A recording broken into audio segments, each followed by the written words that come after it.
நாட்டுல யுத்தம் வரப்போகுதுன்னு சொல்றாங்களே, அது உண்மையா அப்படின்னு சிவகாமி ரொம்ப பதற்றத்தோட கேக்குறான். நரசிம்மரும் அதை மறுக்காம உறுதிப்படுத்துறாரு.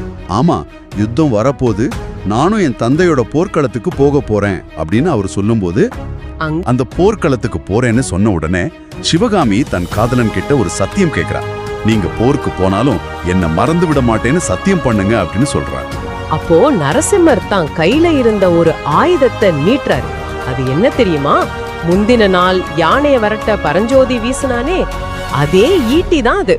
இது என்னோட வேல் கிடையாது, உன்னை காப்பாத்தின அந்த வீரனோட ஈட்டி, இதை வச்சு நான் சத்தியம் பண்றேன் அப்படின்னு சொல்றாரு. அத கேட்ட உடனே சிவகாமிக்கு ரொம்ப உற்சாகம். ஐயா, அந்த வீரன் இப்ப எங்க வீட்டுல தான் இருக்காரு அப்படின்னு அவ சொல்ல, நரசிம்மரும் அப்படியா, அந்த வீரனை தான் என் தந்தை படைக்காக தேடிட்டு இருக்காரு, வா உடனே அவரை பார்க்கலாம் அப்படின்னு 2 பேரும் வீட்டை நோக்கி வேகமா போறாங்க. சரி, இவங்க அங்க போறதுக்குள்ள வீட்டுக்குள்ள என்ன நடக்குதுன்னு நாம கவனிக்கணும். அங்க அந்த புத்த பிக்ஷு நாகநந்தி அடிகள் ஆயனர்கிட்ட ஒரு புதிய ரொம்பவே விசித்திரமான திட்டத்தை பத்தி பேசிட்டு இருக்காரு. ஆயனரே, இந்த பரஞ்சோதிய உங்ககிட்ட சிஷ்யனா சேர்க்க தான் நான் கூட்டிட்டு வந்தேன். ஆனா இவனுக்கு நான் ஒரு மிக முக்கியமான வேலையை கொடுக்க போறேன் அப்படின்னு சொல்றாரு. அது என்ன வேலை தெரியுமா? நீங்க பல காலமா ஆசைப்பட்டு கேட்டுட்டு இருந்தீங்களே, அந்த 1000 வருஷங்கள் ஆனாலும் நிறம் மங்கி போகாத அஜந்தா வண்ண ஓவிய கலவியோட ரகசியம். அந்த ரகசியத்தை அறிஞ்சவங்க இப்போ ரொம்ப தூரத்துல இருக்கிற நாகார்ஜுன மலைக்கு வந்திருக்காங்க. இந்த பரஞ்சோதிய அங்க அனுப்பி அந்த ரகசியத்தை வாங்கிட்டு வர சொல்லலாம் அப்படின்னு ஒரு மாஸ்டர் பிளான நாகநந்தி போடுறாரு. அஜந்தா ஓவிய ரகசியம் அப்படிங்கறத கேட்ட உடனே ஆயனருக்கு எல்லையற்ற மகிழ்ச்சி. ஏன்னா ஒரு கலைஞனுக்கு அதை விட பெரிய பொக்கிஷம் வேற என்ன இருக்க முடியும்? ஆனா அவரு ரொம்ப யதார்த்தமான ஒரு கேள்வியை கேக்குறாரு. நாகார்ஜுன மலை ரொம்ப தூரத்துல இருக்கே, இந்த சின்ன பையனால அவ்வளவு தூரம் நடந்து போயிட்டு சீக்கிரமா திரும்பி வர முடியுமா அப்படின்னு கேக்குறாரு. அதுக்கு நாகநந்தி, நீங்க மன்னர்கிட்ட பேசி ஒரு குதிரையை வாங்கி கொடுத்தீங்கன்னா இவன் ரொம்ப வேகமா போயிட்டு திரும்பிடுவான் அப்படின்னு ஒரு ஐடியாவை சொல்றாரு. அந்த நேரம் பார்த்து தூரத்துல குதிரைகளோட காலடி ஓசை கேக்குது. மகேந்திர பல்லவரும் நரசிம்மரும் தான் வர்றாங்க அப்படிங்கறத அறிஞ்ச ஆயனர், நானே மன்னர்கிட்ட குதிரை கேட்கிறேன் அப்படின்னு சொல்லிட்டு ரொம்ப உற்சாகமா வெளியே ஓடுறாரு. ஆனா இங்கேதான் சோர்ஸ் மெட்டீரியல்ல ஒரு மாபெரும் திடுக்கிடும் திருப்பம் நடக்குது. மன்னர் வர்றாரு அப்படின்னு கேட்ட உடனேயே நாகநந்தி அடிகள் உச்சக்கட்ட பதற்றத்துக்கு ஆளாகிறாரு. நாங்க 2 பேரும் ஒளிஞ்சுக்கிறோம், நான் இங்க இருக்கிறது மன்னருக்கு தெரிய வேண்டாம் அப்படின்னு ரொம்ப அவசரமா சொல்லிட்டு பரஞ்சோதியும் இழுத்துக்கிட்டு அங்கிருந்து ஒரு பெரிய புத்தர் சிலைக்கு பின்னால போய் பதுங்கிக்கிறாரு அந்த துறவி. மன்னரும் இளவரசரும் வீட்டு வாசலுக்கு வர ஆயனர் அவங்கள வரவேற்கிறாரு. சிவகாமியும் வீட்டுக்குள்ள நுழையறான். நந்தவனத்திலிருந்து வந்த சிவகாமி வீட்டிற்குள் நுழைந்ததும் அங்கே பரஞ்சோதியையும் நாகநங்கையும் காணவில்லை. அதற்கு பதில் மகேந்திரரும் நரசிம்மரும் ஆயனருடன் பேசிக் கொண்டிருந்தார்கள்.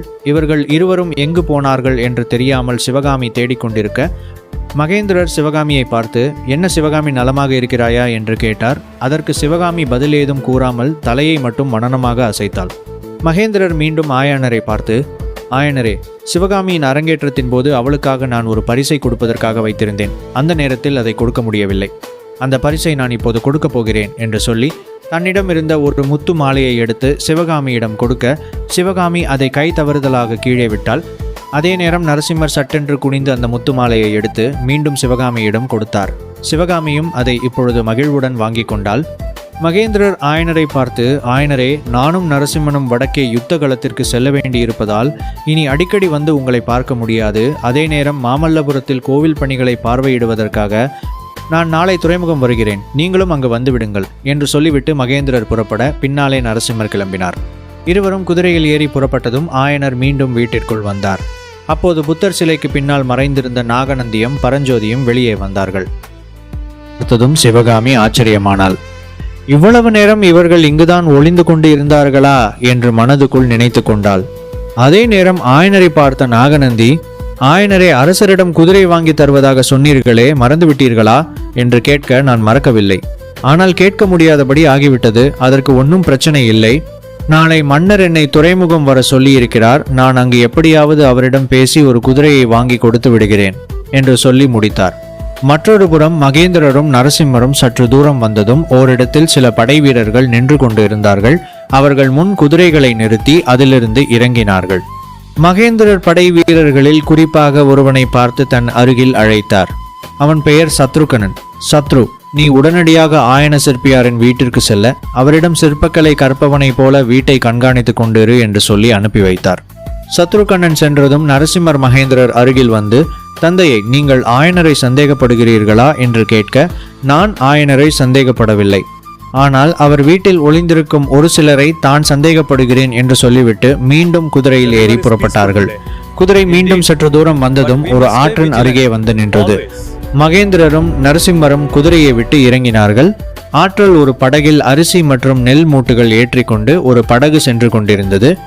அந்த படகை தொடர்ந்து மற்றொரு படகில் ஆயுதங்கள் ஏற்றிக்கொண்டு சென்று கொண்டிருந்தது. மூன்றாவதாக அலங்கரிக்கப்பட்ட ஒரு பெரிய படகு கரையை நோக்கி வந்தது. அதில் பல்லவ சாம்ராஜ்யத்தின் மந்திரிகளும் அமைச்சர்களும் இருந்தார்கள். கரையோரத்தில் வந்ததும் மகேந்திரன், பல்லவரும் நரசிம்மரும் அந்த படகில் ஏறி கொண்டார்கள். படகு ஆற்றில் சென்று கொண்டிருக்கும் போது மகேந்திரன் நரசிம்மரை பார்த்து, நரசிம்மா, நான் வடக்கே யுத்த களத்திற்கு செல்ல இருக்கிறேன், நீ எந்த காரணம் கொண்டும் கோட்டையை விட்டு வெளியே வரக்கூடாது என்றதும், ஏன் தந்தையை இப்படி சொல்கிறீர்கள் என்று நரசிம்மர் கேட்டார். யுத்தத்தில் எனக்கு ஏதாவது நேர்ந்தால் நீதான் தொடர்ந்து யுத்தத்தை நடத்த வேண்டும், ஆகவே நீ உயிரோடு இருப்பது முக்கியம் என்று சொன்னார். படகு சிறிது நேரத்திற்குள்ளாம் துறைமுகத்தை அடைந்தது. என்ன நண்பர்களே, நாவலின் இந்த பகுதி உங்களுக்கு பிடித்திருந்ததா? கதை சொல்லப்பட்ட விதம் பிடித்திருந்தால் மறக்காமல் லைக் செய்யுங்கள். மேலும் பல சுவாரஸ்யமான கதைகளை கேட்க எங்களுடைய சேனலை பின்தொடர்ந்து சப்ஸ்கிரைப் செய்யுங்கள். அடுத்த பகுதியில் சந்திப்போம். வணக்கம்.